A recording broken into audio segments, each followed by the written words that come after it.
Hi, welcome back to the channel. We're going to go over two of our dealer exclusive model lineups, the X300 Series and the S200 Series. Both of these are fine machines, but we get a lot of questions on what's the difference and what's the options, what should I choose for my property? And so we're going to go over some of those differences today. Hi, my name is Jason Hughes. After serving in the Army for 20 years, I was searching for a way to serve my community. That's when I found Papé. I'm also a large property owner and own and use most of the equipment you see in these videos myself. I hope you enjoy this content. If you have any questions, please comment below. Let's get started.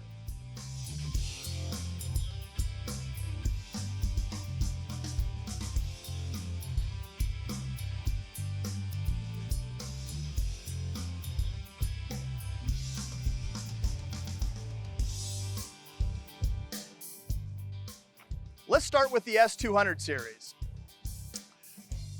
First, the fuel tank is located here in the back. It's under the seat. The fuel opening is a little smaller than the X300, which I'll show you. It's got a tether and it's approximately 2.4 gallons.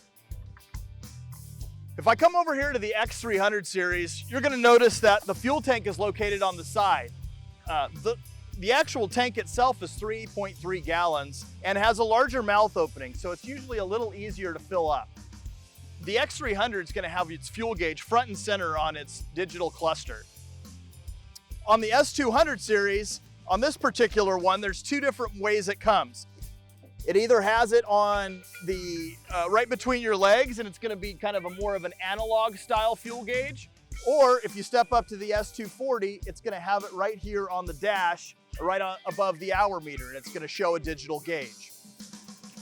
Another big difference of the two machines is how I raise and lower the decks. While the deck quality is very similar on both, you're going to have an Excel deep deck on either one of these models. These both happen to be 42-inch decks. How I raise and lower those is with my arm on the S Series model. It is spring assisted, so it's relatively easy to do. But if I come over here to the X300 Series, I'm going to go ahead and I'm going to lift that deck by raising and lowering it with my leg. Let's talk about the engines of the two lineups. On the S200 Series, you're going to have two different engine options, a 22 horsepower Briggs & Stratton engine and a 21.5 horsepower Kawasaki engine. The 22 horsepower engine shouldn't be confused with the rest of the 22 horsepowers in the S Series lineup because it's got an extra cyclonic air filter on the front of it, so it's going to add to its longevity. If I jump over here to the X300 Series, you're going to have three different engine options. You'll have that same 22 horsepower Briggs. You're going to also have a 21.5 horsepower Kawasaki, and additional to this lineup is a 23 horsepower Kawasaki. It's going to add a lot of extra power to your lineup. The transmissions in both of these lineups are both a premium offering from John Deere. In both, they offer the K46 transmission. That's going to get you up to about 5.5 miles an hour. That's a step above what comes in the regular S Series lineup.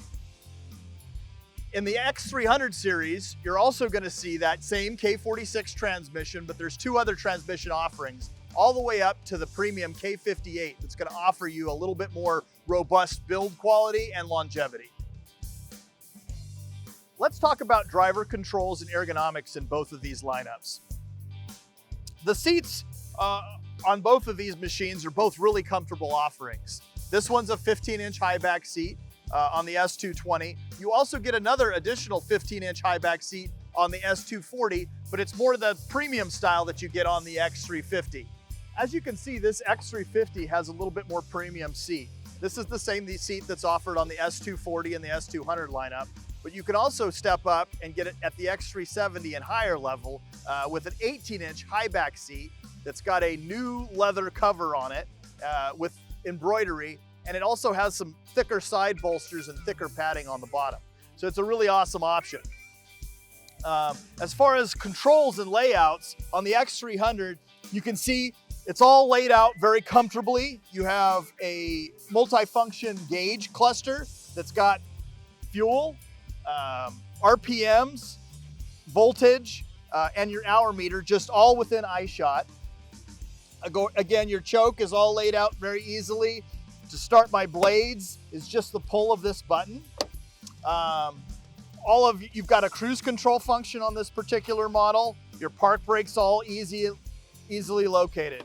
If I step over here to the S200 models, also a really nice layout. A little bit more simplistic in the gauge cluster. This particular one just has an hour meter. If I jump up to the S240, it's got that fuel gauge included. I've got the choke located right here, just easily located on the dash. Additionally, I have the ability to turn on and off my PTO. In this case, it's with the lever function. On the S240, it's still that same push knob button, or excuse me, pull knob button. Turning on the blades on this model is just as easy as turning this lever. On the S240, you still have that same pull knob like you do on the X350 over there. I do have a cruise control function on this particular model, and my park brake's located on the other side, but still very easy to engage. Both of these are outfitted with that hydrostatic transmission where I just push forward to go forward and backwards to go back. So they're very simple and both the same in each lineup. The steering functions on both of these models are very similar. These particular ones both have a manual steering option. In the X300 lineup though, you also have the ability to add power steering or a hydraulic assist to that particular lineup. Makes it so much simpler, makes it more of that automotive style convenience that we're so used to. Let's talk about overall build quality and weight on each machine. On the S200 series, you're gonna weigh anywhere from about 480 pounds to all the way up to 520 pounds, depending on which deck I configure it with. On the X300 series, that weight's gonna start already higher at 454 pounds. That's gonna tell you a little bit about frame quality and frame thickness. This frame is just a bit bigger, and this whole overall machine, as you can see, is quite a bit bigger. That weight actually goes all the way up to about 700 pounds when you're equipping with the 54-inch deck and four-wheel steer, which are options on these particular models. And so that should tell you a little bit about the build quality. Weight definitely has added into that X300 series and has a little bit more robust quality. Warranties on these machines are both a little bit higher on our dealer exclusive models. On the S200 series, you're gonna get a 3-year warranty up to 200 hours. That's already higher than our regular S series models that only have the 2-year warranty on them.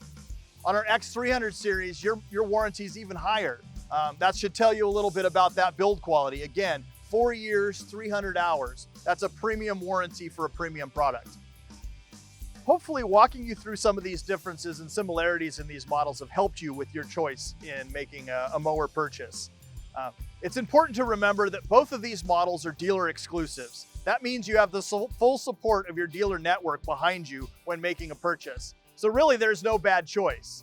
Price, quality, construction, power, those all factor into your decision-making process. And then the size of the property absolutely factors in as well. In conclusion, I hope this video has been helpful for you to make your decision. If you need one of these machines or you need accessories to support either one of these model lineups, we're here to help. Come and see us.